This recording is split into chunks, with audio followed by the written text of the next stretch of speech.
Atheist Nomads, episode 347. Self-quarantining, sort of, kind of, social distancing, flatten the curve. Hashtag. The podcast you're about to listen to includes cursing and talking about hoo-haws. Please be advised. Welcome to another hashtag Atheist Nomads. No, actually, we're at Atheist Nomads, but welcome to another episode of Atheist Nomads. I am Dustin, and joining me is Lauren. Hello. And we have Erin with us. Erin! I'm back!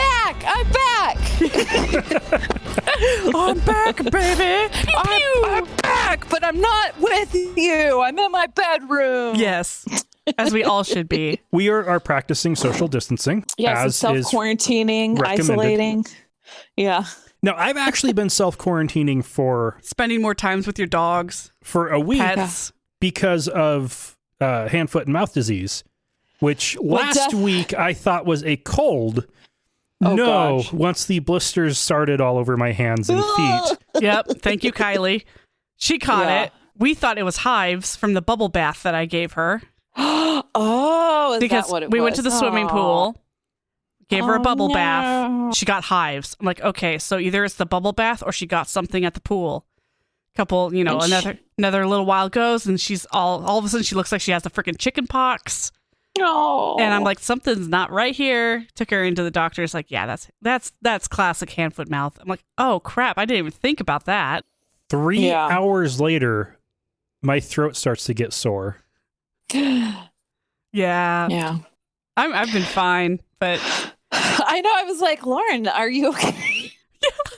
You're perfect. I know. You're great. Everybody, the world is burning down around me, but I'm still just trying to keep the fire down here in the house. Right. Because shortly after that, Rocco caught kennel cough. Oh, God. And how would that happen? Don't know. When it comes to self-isolation, Rocco's about the epitome of that. Rocco so, hates the world. He hates going outside. I know. He doesn't go outside. Bucky hasn't gotten it. Or That's he's immune crazy. to it because vaccines work. Yeah. And Rocco should have gotten vaccinated for it in the He may have been Humane vaccinated. Society, but that doesn't necessarily mean the vaccine took because they're always non-responders. Yeah. So poor guy. He's been keeping us awake at night, hacking. Oh, it's awful. Anybody who's had a dog with kennel cough knows what that deep, hollow coughing sounds like, and it's awful. Especially when it's coming out of a little 11-year-old chihuahua with a heart murmur, and you're like, what? Oh, no. Yeah. Waking the kid up at night. Oh, And I do also need to do a men's health PSA because my most likely scenario is that the Coxsackie virus Coxsackie. from the hand, foot, and mouth Coxsackie. migrated down to the genitalia. Oh, no. Sorry. If it doesn't... You just got the Coxsackie part. That's okay. Oh, man. Even the doctor made a joke about at it. urgent care was like, which is pretty ironic, all things considered. You got it. Gosh. I was surprised. I mean, I would have just broken down giggling as soon as he said the word. Middle schooler sense of humor there. But yeah. So yeah, men, check yourself. Checking yourself regularly is a good way of knowing what your normal is. And if you know what your normal is, you can very quickly find out when it's not normal. Huh. Of course, wanting to kill yourself all day Sunday probably had something to do with it. I should have gone to the ER on Sunday, but Gosh. I didn't have a fever and I didn't have any swelling in my scrotum. So I figured, Thumbs up. based on everything I was finding, there wasn't anything Just doubled saying over in pain. I needed to go to the ER. Yeah. I should have gone to the ER. You mean that the double over in pain didn't give you like a trigger that maybe like that's not normal? Did you run it under a cold tap? But Lauren, Because I hear that cures everything. Lauren, you were telling me it was just gas. You said it was like gas. I said, okay, 99% sure it's gas, because how many of us have almost gone to the ER or have gone to the ER only be told it was gas? Oh, What a waste of $100. I went to the ER because I had to get x-rays. TMI. Hey, listeners, this is going to be great fodder. Hey, we're already talking about balls. Yeah, I had to because I was so impacted that it was making my spine hurt. Mm. And so they had to x-ray me because they thought something happened with my spinal cord. But no, it was just impacted poopy. Yep. That was my CT scan that I had to get. Apparently, I was just holding it all in from stress. And that's a thing. And the contrast has a laxative effect. Oh, wow. Yeah. So you were fine right afterwards. Yeah, they're like, yeah, it looks like you're pretty severely constipated. I'm like, yeah, you didn't see what happened after, though. I'm pretty sure I'm good now. Yeah. Oh, gosh. Bodily health, people, it should be normalized. Now, I was also trying to be reasonable given the current global pandemic. It's like, don't go in unless you absolutely have to. Yeah. Right now, healthcare is a limited resource, and the resources for healthcare are limited. Right. So, but when you went in, was he like, you could have probably come in sooner? he didn't say... He didn't say it? He didn't say that, but he strongly implied I should have gone to the ER on Sunday. Not urgent care on What day Tuesday. is it even? I don't even know. It's all blur. Tuesday. St. Patty's Day. Erin Girl Bra, everybody. Yeah, which... I also learned that it is Paddy. Yeah. It is not Patty. Oh, I've seen it. People shorten it to Patty. That's a girl's name, apparently. Oh, Paddy is the correct Irish shortening of Patrick. Oh. So it is St. Paddy's Day, not Patty's Day. It is acceptable either way because Irish people don't eat corned beef either. So yeah, whatever. I haven't done shit. I put in green earrings today, but the only one place that I went to, which was my therapy appointment, she didn't even notice. What a bitch. That we didn't have other pressing shit to handle. But. I dropped Dustin off at the urgent care, and I'm like, well, I'm out. And we went to Albertsons, which I probably should not have done. We walked in, and it was nearly empty. There was nobody there. By the time we left, there was at least a 15-person deep line at the checkout because it was the after-work crowd. And it was either stocking up on stuff, frozen food and stuff, or it was people like me who were doing last-minute corned beef and cabbage and dark beer run. Nice. Well, and if you... From the post on Reddit I've seen, Winco is getting wiped out. Basically, like, they don't even unload the pallets. They wheel out the pallet and people just take everything off of it. I saw a video of people unloading toilet paper from a forklift, and they were unwrapping it with the plastic, and it just sounds like farts. So you see all these old people grabbing these things, old toilet paper grade. I do have to say that they should... because I know they've done it in Australia, only because I follow somebody on Instagram who's in Australia, and I don't know if they're deciding to do it anywhere else, but they should open hours at the very beginning, like the first hour or two, just open to people who are elderly or disabled. Yes. I hear. Right, just take so that all the people that are at greatest risk of coronavirus and put them all there at the same exact moment. No, but that's when everything's the cleanest. I mean, and has not been, and then that way they can just get it done. There's not going to be a huge horde of people. They can just get what they need to get. There will be. Getting but you know, toilet paper out of concern of an upper respiratory infection. I know, which is so stupid. People poop a lot, apparently. Yeah, even Brad Little has some good things to say, but no one's surprise, no one's listening to him when he said, "Hey, stop hoarding. It's not that big of a deal. It gets restocked every day, guys." Now, I'm going to say it is reasonable to get more than you normally would of canned goods and frozen goods to make sure that you are stocked up to be able to stay quarantined at home for 14 days. Here's the thing. Not a month, like the CDC says. You don't need a month, and you don't need 6 months. 18 rolls of toilet paper. Or 18 packs of toilet paper. Yeah. For 14 days. Yeah. Well, Christine and I have not changed anything in our daily lives. We've been Same here. Really been doing this for quite a while now.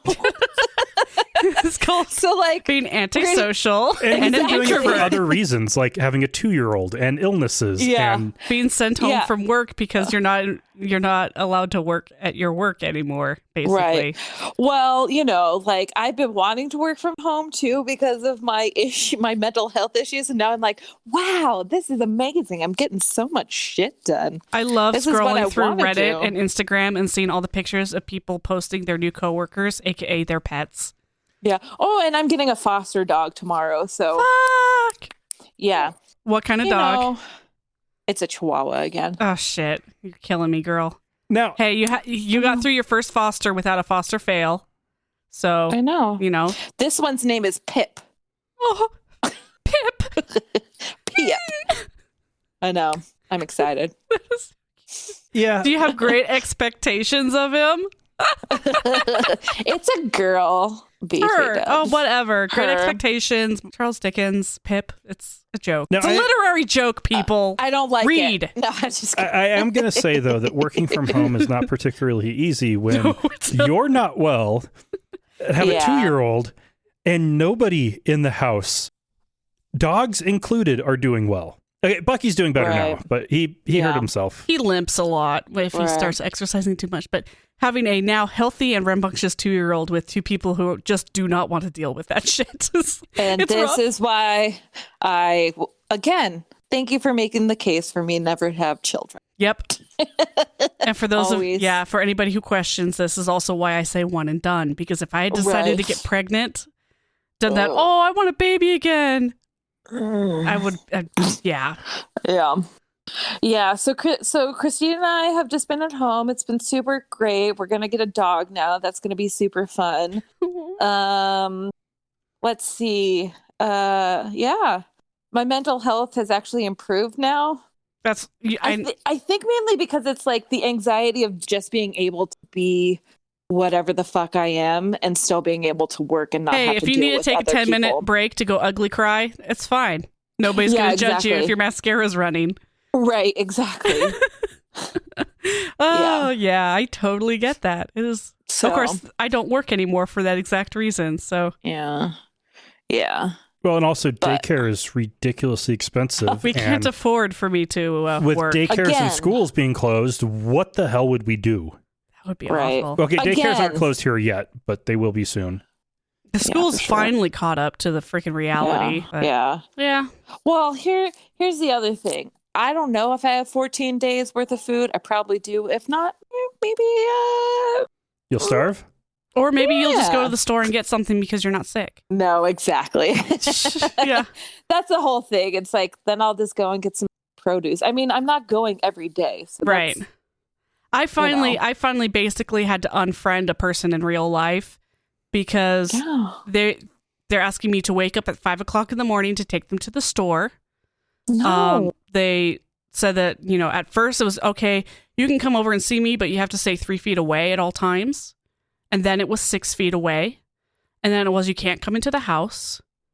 And then most recently it was, we can't go on walks anymore because you've been out in the world, you've been exposed to this, and I can't risk getting sick. And I'm just like, I'm not sick, yo. Yeah. So it's just like okay, we're done. I'm barely around anybody. Also, they're asking you to do a favor of waking up at 5 o'clock in the morning and going somewhere. Oh, I shut that shit down. I'm like, that's a tall order. That's called a boundary. That's not quite divorceable, but almost. I know, but we're putting up boundaries everywhere because I also got an Instagram message from a certain ex who used to live here in Boise with me. And I have not responded back to him because I was like, thank you. Thank you for being concerned about my health. But I know I see through this bullshit and no, you're not concerned about my health. You're just trying to fulfill some weird thing that you've always had, which is dumb. Yeah. Exactly. I was like, you don't really care. So I do want to address 2 really stupid takes people have on this. Yeah, let's do it. The hoarders that are buying all the toilet paper. I call them the Karens. Mm-hmm. That's Karen. a good one. This is not the end of the world. The people that are buying all the bottled water. There are people who actually do rely on bottled water, which is a horrible thing that our country should be ashamed of. Boise Bench! There are people who rely on bottled water, and public utilities will not go down during this crisis. That's like the last thing to go. Right. Well, that's if you have a decent government, which that's up in the air right now. But they won't let those to go down, because if the utilities go down, the hospitals go down. And if the hospitals go down during a health crisis... Start learning North Korean? Russian, sorry. Start digging your own grave at that point. Oh, yeah, you have to, because they're so backlogged in grave diggers now. Yeah. Italy, I'm sorry. That was harsh. Now, on the other hand, the other side of things, though, the people who think this is no big deal, it's not as bad as the flu, which kills 30 to 70,000 people every year in the U.S. alone. And this has only killed, 50 that we know of? This is 10 times more deadly than influenza. The fact that people are dying, that many people are dying from influenza is a totally separate problem. Yes. That shouldn't exist. This is just 10 times worse than that. We are still in influenza season. Heck, my boss is out of work with influenza right now. She's like a leper. Because influenza is still going around. We are still in influenza season. Right. That is taxing on hospitals and adding an additional virus that literally no one has immunity to. Sans one person who got the experimental vaccine and it worked. Oh. I saw a picture of the woman getting the shot. I mean, people are immune to it if they've had it and they're fine. Maybe. Yeah, so maybe that's what they said. No, maybe. We don't know. Well, the only people who can actually say anything like that at this point is China, and I don't trust a single word out of China, because those people could all be dead, and we would never know. Yeah. China could have 100 million people die, and nobody would know. But hey, at least Beijing's air is clear. We are also looking at this. Influenza is considered severe if it requires hospitalization. COVID-19 is considered a severe case if you require a respirator in the ICU at the hospital. God. If you can breathe, it's a mild case. Buck up. That's how bad of an infection we're talking about. Yeah. This is no laughing matter. Yeah. As we laugh about it. We have to, because some of us, that's how we cope. And I know, exactly. This is the nervous laughter of like... And because we are talking about healthcare related stuff, I do have to say that I do not speak on behalf of my employer in any way whatsoever. But if you think about the groups that are the most at risk and the most likely to need hospitalization and the most likely to die, it is the elderly, in particular over 80. In particular in nursing home. Well, and also anybody who has any kind of severe respiratory illness, right? But the respiratory illness or a pulmonary issue. But the highest risk group is people over 80. Yeah. If everyone over the age of 80 in any city were to get this, the hospitals would be completely overrun. Right. Just with people over the age of 80. Damn those lifespans. I know. Literally. More than a couple nursing homes in just about any city getting hit would overload the hospitals. I mean, that's what just happened in Washington. Yeah. Mm-hmm. Of course, I have this terrible, malicious conspiracy theory that people over 80 probably don't vote very much, and that's why the U.S. government kept it secret for so long. Because they can't get reelected or make money off of it. And hey, they're finding ways to try and make money off of it now. Right. You see the airlines all doing stock buybacks? Ooh, they got busted for that one. Ooh, did you... Trump trying to buy the vaccination rights to the U.S.? Ooh. Buying from a German company. Yeah. But did you know that we could be getting stimulus checks at some point in time pretty soon? Yeah, a stimulus check that will last groceries for a week. But that's not the point of it. The point is to keep you from getting evicted from your apartment if you're out of work. Right. And to keep the economy from dying.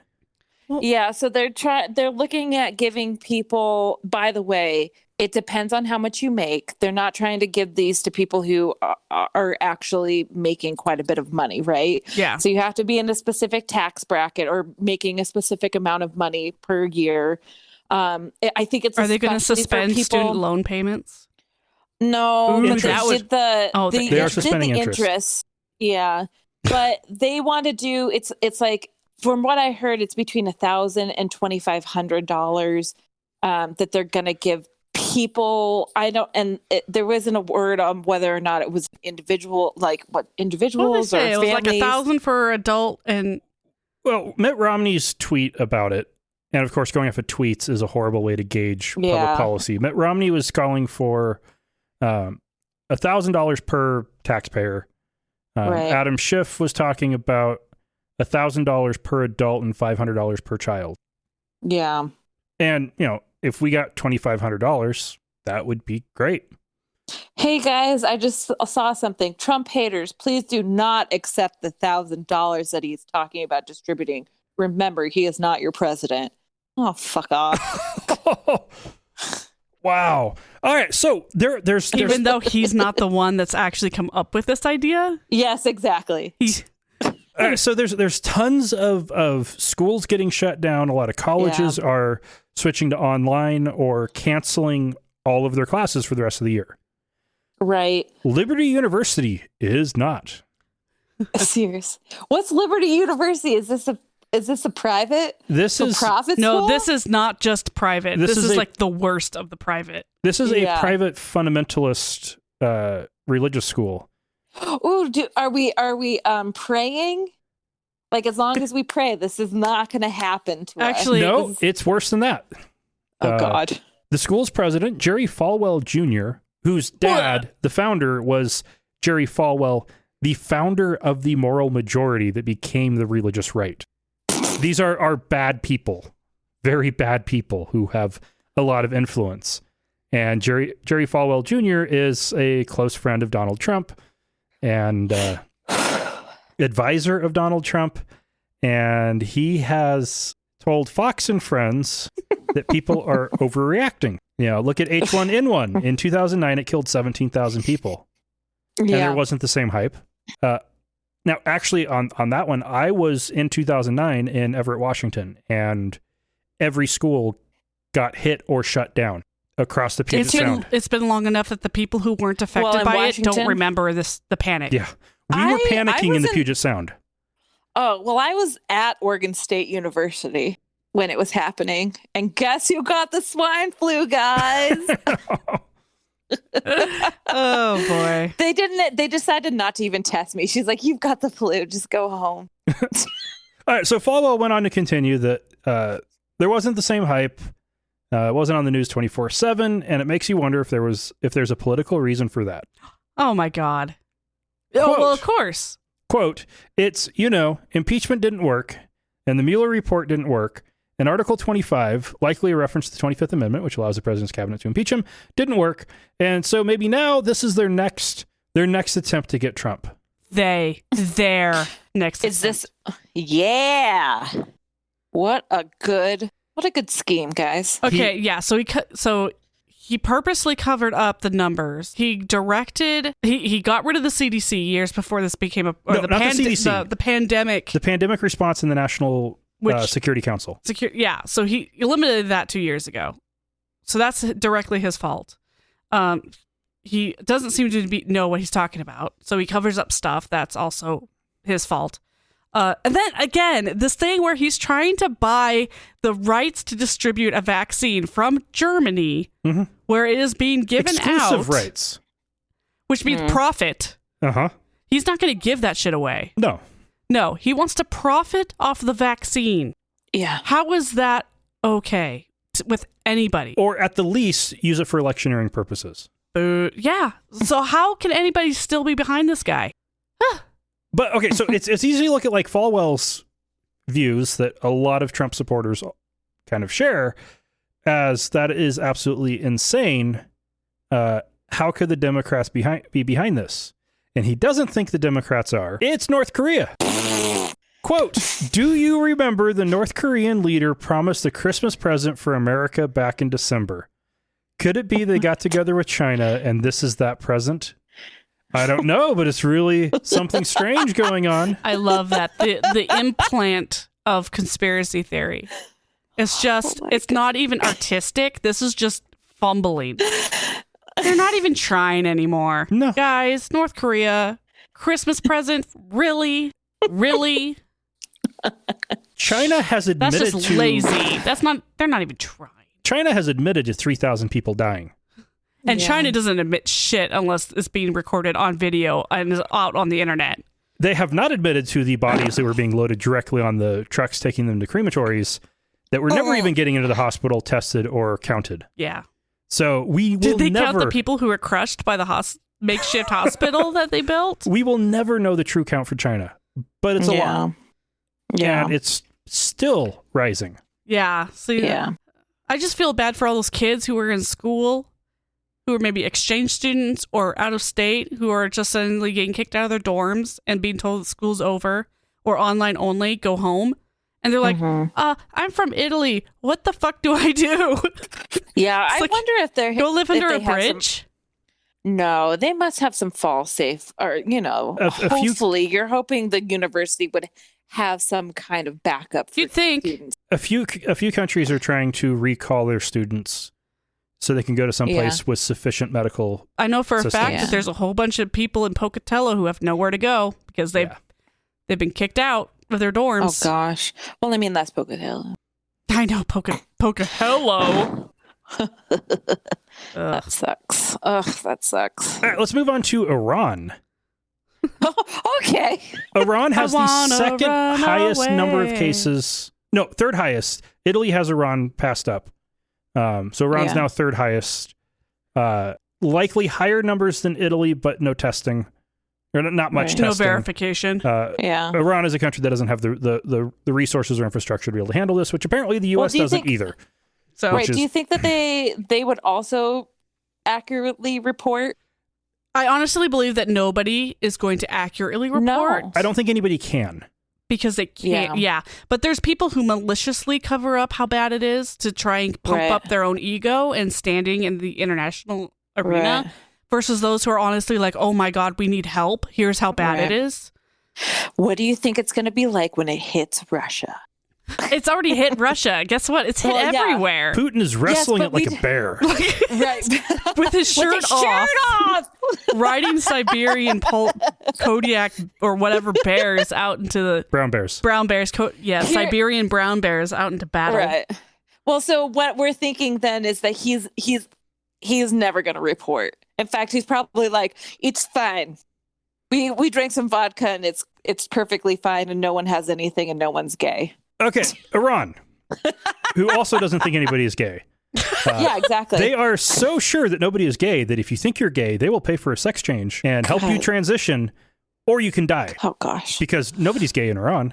Right. Yeah. But they got a lot of flack recently for, and we reported on this on episode 345, about Iran refusing to shut down the shrines. Oh, yeah. They have started shutting down the shrines. Wow. And hardline Shiites are irate. And with two of the major shrines that were closed, they stormed the gates and broke in. Okay. Let them have it. They feel, yeah, exactly. If they feel like it's worth dying for, okay. Right. But the thing is that they don't believe that, though. No. And then, of course, they go back into town where everybody's like sane and not going. And they're like, whatever, cough, cough. So one cleric who was taking part in this, or maybe more accurately prompting this on TV, said, "We are here to say that Tehran is damn wrong to do that." Shouting it at the shrine in Mashhad, and others joined him chanting, "The health minister is damn wrong to do that. The president is damn wrong to do that." Well, there is, there has been similar feedback here locally where events and event centers have been shut down, and people, the people who run events and or those event centers honestly feel like it's not the government's job to tell them to shut down. That that they'll decide if they need to shut down, and it's not the government's job to tell them to do it. When if you actually look at what a government's basic job is to tell you to shut down in a pandemic. Yeah. Right. That is the government's job. What the hell do you think you're... Or we may have local businesses that have local artists go up on stage to try to make people laugh, and they're not going to shut down until the government tells them to shut down. Oh, we'll just we'll check your temperature at the door. No, so what they're saying is that they don't want, this is what the boss, I'm guessing, is saying, is that they don't want to shut it down because if they volunteer to shut down, then they might not get money from the government. Oh. Now, a lot of small businesses will not stay in business if they don't get help and they shut down for 3 months. Right. And so the whole thought is, which is shitty, right? Like, it is shitty, but we don't know what it is right now. And there is a very much, I'm guessing because our government's fucked up, that they are totally correct, where it's like, well, we don't want to shut down right now until someone tells us we have to, because we do need the stimulus. Yeah. Or we do need the help, So, I mean, there's a little bit of strategy in there. Yeah, and I was going to be on a show, and then I was like, probably shouldn't.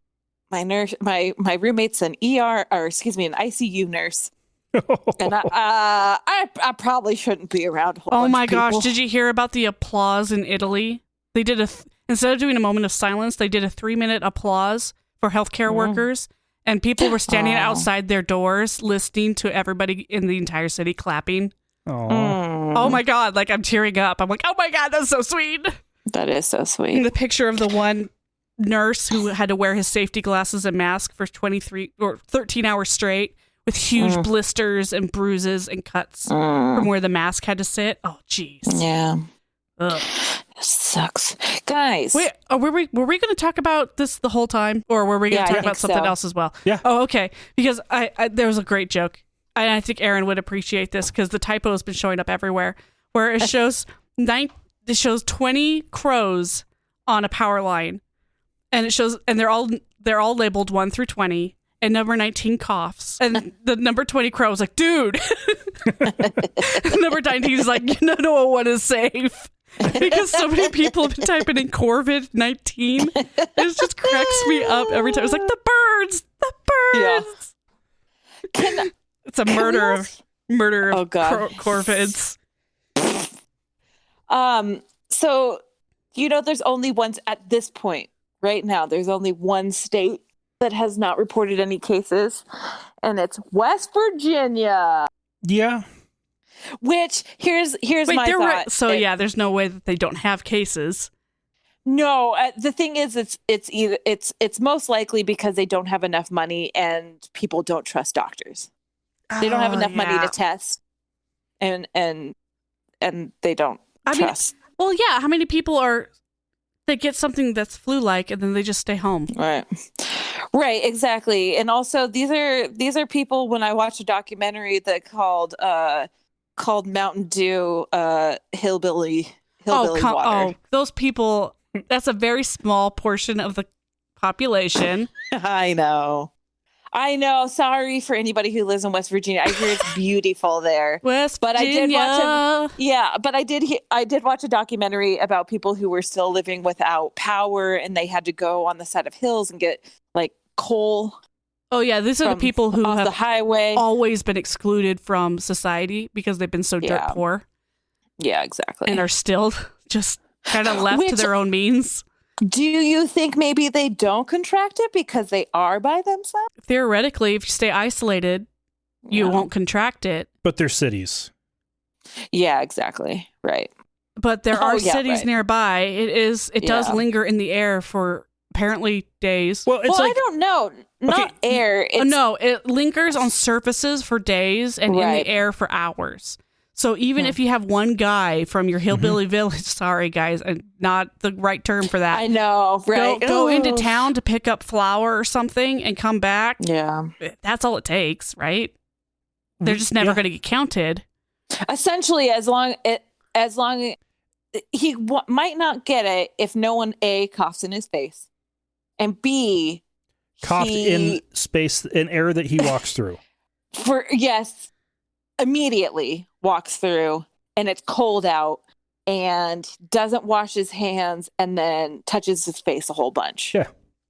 After touching a contaminated surface. I was looking at people at Albertsons who were literally buying soap and hand sanitizer and were rubbing their nose and using the card reader. And it's just like, oh, God, you guys don't get it, do you? The other thing with coronavirus is, and the comparison with influenza, it is also more contagious. Yeah. And influenza is incredibly contagious. I think the other problem is the unknown mystery of it all too, because we're saying these things as if they're facts, and we don't technically know if they're 100% a fact. Yeah, what was the last flu that came through that was killing mostly people in their 30s? That was H1N1. The Spanish flu. That was no, yeah, not the most recent one, H1N1. Yeah, mostly teenagers. That was the one that was legitimately freaking me out, because it was like, oh crap, that's a huge part of the working population. And then there's this one that comes through early stages, early reports of it was really only killing off severe elderly. And I was like, oh, well, that's not that big of a deal. That's no difference than the regular flu. And of course, now more information has come out, and it's like, oh, no, wait, this.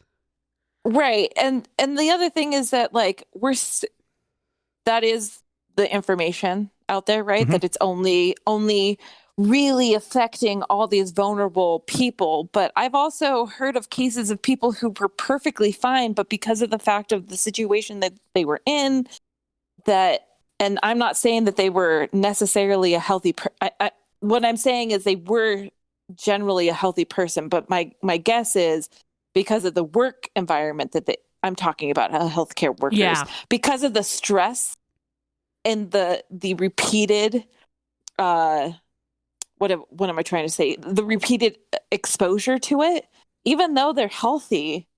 I mean, stress is a really big indicator, and there are people who are 30 who are dying from this. Now, but if you look at China, everyone got it, and about 2.2% of the people between the ages of 10 and 50 died, which 0.2 doesn't seem like a high percentage. That's still a lot. That's 10 times as deadly as the average annual influenza going through the U.S. Right. And they're seeing as high as 15% in people over the age of 80. Yeah. I mean, so really, we don't know. I mean, we know it's bad. Right. We do know it's bad. We do know it's worse than influenza. Right. And it's really pissing me off when people are like, meh, whatever. I'm like, oh my God. All right. Saudi Arabia. Let's talk about Saudi Arabia. They are taking, they don't have a lot of coronavirus in their country yet. And Saudi Arabia actually does have a pretty decent healthcare system because they have ridiculous amounts of money because of all the oil. They are shutting down and greatly restricting access to the two most holy mosques in Mecca and Medina. This includes closing them down between the evening and morning prayers, not allowing food into the complexes. There's no evidence that it is transmitted on food. And they are also shutting off access to the Zamzam water dispensaries in each mosque. Zamzam water is the holy water in Islam that is believed by some to be capable of curing cancer. Not this, though. And they are shutting off access. Well, it doesn't cure cancer. No. So, they're not really out anything except for some water. And they don't want vulnerable people going and trying to get this water to protect themselves. Except for those people who do believe it. This is like the ultimate betrayal. Yeah. Wait a minute, you're telling me that you might have a cure and you're just going to withhold it? That's kind of a dick move, government. They have also stopped one of the... That's because they know something. One of the pilgrimages that happens to this area, because it is a non-compulsory pilgrimage. So no Muslim needs it to go to heaven, and they are just shutting it down to keep people from traveling together to a single place where it can spread like wildfire. Yeah, smart. Yeah. In related news, Corgi Fest is still on so far. Nice. When's that supposed to be? End of June. Yeah, that's so far. Things have been shut down through May for the city parks and rec. So I could get the email any day now saying, oh, by the way, you're gonna have to reschedule your event. Okay, we'll do it in August then. Whatever. Right. But I've been so out of it, I haven't been working on it at all. Hooray for committees! In Boaz, Alabama, Pastor Chris Bartlett invited people infected with coronavirus to his church to be healed. All right. Wow. Yes, what he exactly said was, so with the boldness of faith, if you have the coronavirus or feel threatened by such, you are most welcome at Boaz Church of God Sunday morning at 10 a.m., where we will anoint the sick with oil and pray the prayer of faith over you. Yeah, that's... Are they getting any money for this? I'm assuming that there's a lot of money in this. There might be. I suspect he's probably just a true believer. Yeah. That's dangerous, but whatever. There's so much shit going on. It's just like, whatever. That's kind of the mindset I'm in. But it's also late, and I'm in withdrawals, and that was a lot of Irish cream. Oh, it's good. It's all good.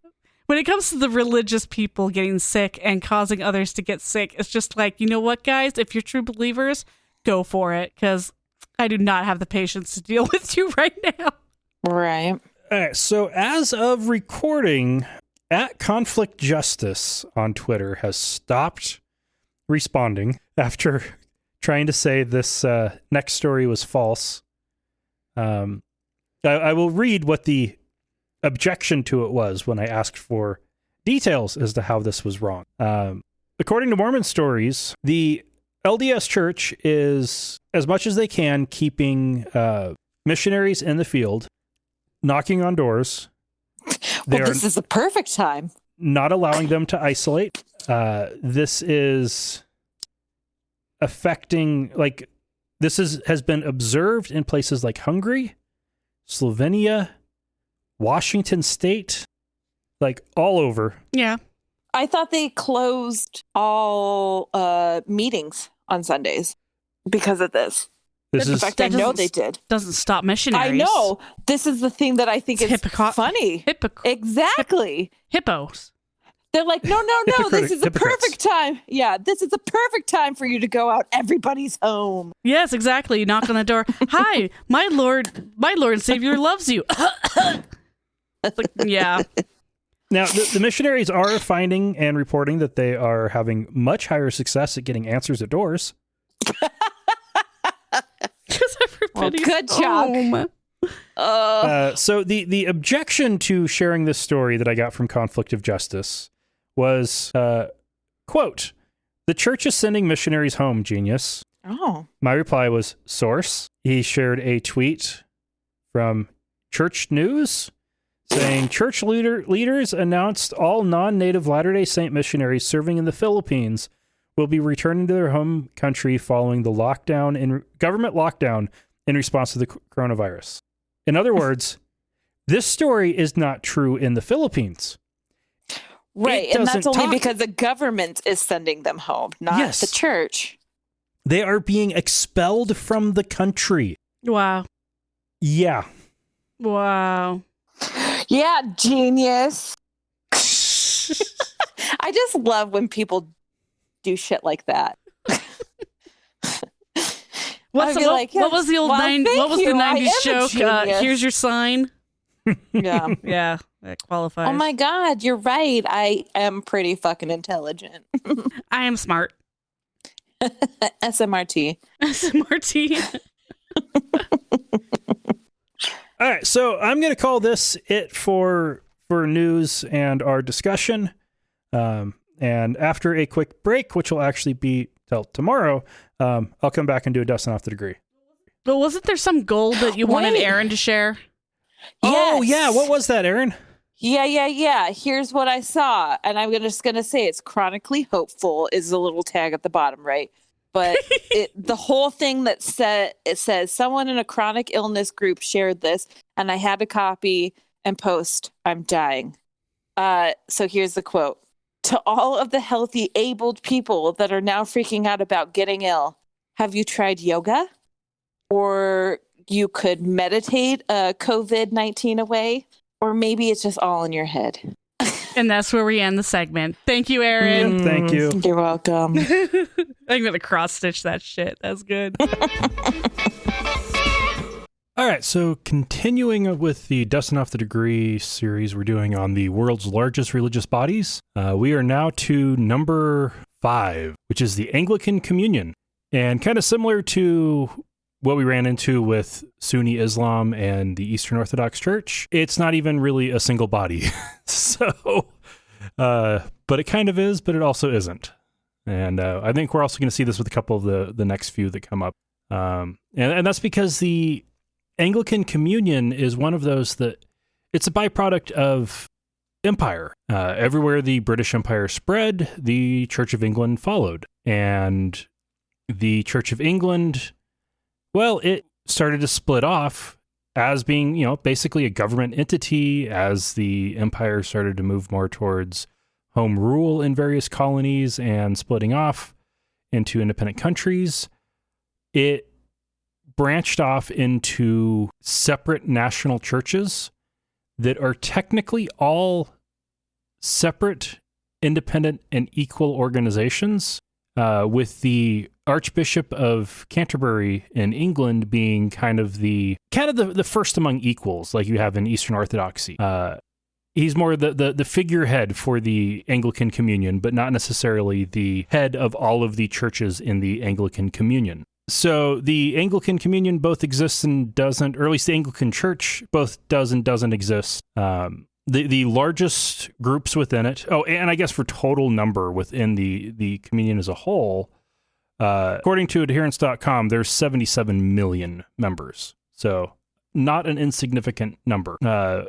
But if they were to break it out into separate independent churches on the list, there are 9 that would make the list of churches with over 1 million members. That'd be the Church of England, the church with 25 million members, the Church of the Province of Nigeria with 15 million, Anglican Church of Australia with almost 4 million, Church of the Province of Kenya with about 2.5 million, Protestant Episcopal Church in the U.S. with about 2.5 million, Church of the Province of Southern Africa with 2.4 million, Episcopal Church of the Sudan with 2 million, Anglican Church of Tanzania with about 1.4 million, and the Church of the Province of Rwanda with about 1.2 million, or closer to 1.3 million. So these are all large churches in and of themselves, much like you see with the Eastern Orthodox churches. Each one by itself is pretty big. Together, they're even bigger. Amount of independence and autonomy over the years, as well as just the geographical spread across them, has created a lot of variation within them. Most would still use the basic Anglican liturgy and the basic common book of prayer, but they don't have to. They can basically all do what they want themselves, and there's a lot of variety. But if you want to look at it from, I've attended a couple of services. One was a church service for a church worship ministry class in my theology undergrad. And one was a funeral I went to for a former member of a Civil Air Patrol unit I was in. Actually, both times it was to the same Episcopal church in Walla Walla. It's pretty typical as to what you'd find in most Episcopal or Anglican. They're synonyms of each other. Most churches like that across the world, and it is very similar to Catholic, but not quite as rigid. The pipe organ was prominent. The church building was very much in the basilica structure, where the sanctuary itself is in the shape of a cross. It was very traditional with very regimented, by the book, on a schedule, follow the tradition. And it was one of those that what I found most interesting about it was considering how liberal most of Anglicanism is and how modern it is, as far as the actual members, how modern and liberal they tend to be. It very much felt like a church for the sake of tradition, not a church for the sake of exercising faith. And it was really fascinating to watch. And that shouldn't be surprising considering that, like with the Episcopal Church in the U.S., they have openly gay ministers and bishops. They have one bishop that's a lesbian. They don't have any issues with women's ordination. They even have atheists who are priests and bishops. That's not even an issue because they are that liberal of a church. Now, the U.S. did have a split in the Episcopal Church here recently, a schism between the more liberal branch and the more conservative churches that did not like the idea of a married lesbian being a married lesbian or an atheist being a bishop of their church. So again, yeah, there's a lot of variety, and you're going to find the churches in Africa to be a lot more conservative than the churches in Europe and North America, just because of how Christianity has impacted more recent colonial conquests, where church has been established more recently in especially places like Africa and Asia. That mission work has exported old values that have been incorporated in as a integral part of the religion. And they have a tendency to not follow along, much like with what we're seeing with the schism that is actively happening within the Methodist Church right now. And so, yeah, it's a archaic mess of imperialism that has persisted because of, well, it tends to be a relatively non-offensive church that a lot of people, wherever they have it, members have a tendency to not find reason to leave it, a lot more than you'll find with other churches. And in a lot of colonies, because of the special status it had as being, the Church of England, the official state church of the empire, it grew pretty quick and has managed to maintain pretty large sizes throughout many of the territories of the former British Empire. And so it's not surprising that in basically every British Commonwealth nation, you will also find a church that is a part of the Anglican Communion. There's nearly 40 separate national churches, national Anglican churches. So, yeah, it's pretty broad. And we're going to go ahead and wrap it up there. And Wish Schisms, my other podcast. I have not gotten an episode out in a few weeks. Illness has definitely impacted that. It's made it much harder to have the time and energy to do it. But I do plan on, when I get better, and I am still getting better. That is definitely encouraging that my swelling has gone down, and the sensitivity has gone down too. So I've had almost no pain today, which has been really nice. I will be getting another Schisms episode out, and it's a lot of fun digging into the history and telling the story, filling in the background pieces to get to the story. And then once I actually get to the story, I'll get to go into so much depth, and it's just awesome. And especially when you have modern schisms happening, like the Russian Orthodox Church breaking communion with Constantinople, and the Episcopal Church in the U.S. splitting, and the Methodist Church actively splitting in the U.S. It's exciting, and it makes these historical schisms relevant today, because schisms are continuing to happen, although the historical ones are just interesting for the sake of just being interesting. and I like history, so, and I like religious history, so yeah.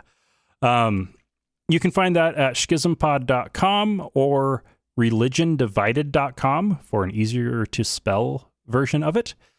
And that's going to wrap it up for this week. And if you want to support the show, you can find out how at atheistnomads.com/donate or at patreon.com/atheistnomads.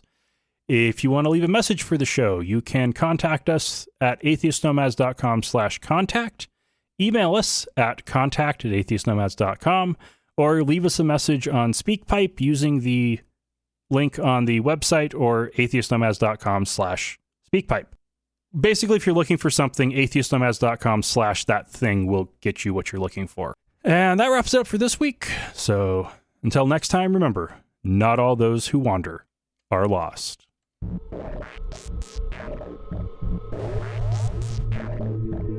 Thank you for listening to another episode of Atheist Nomads. You can find show notes and contact information at atheistnomads.com.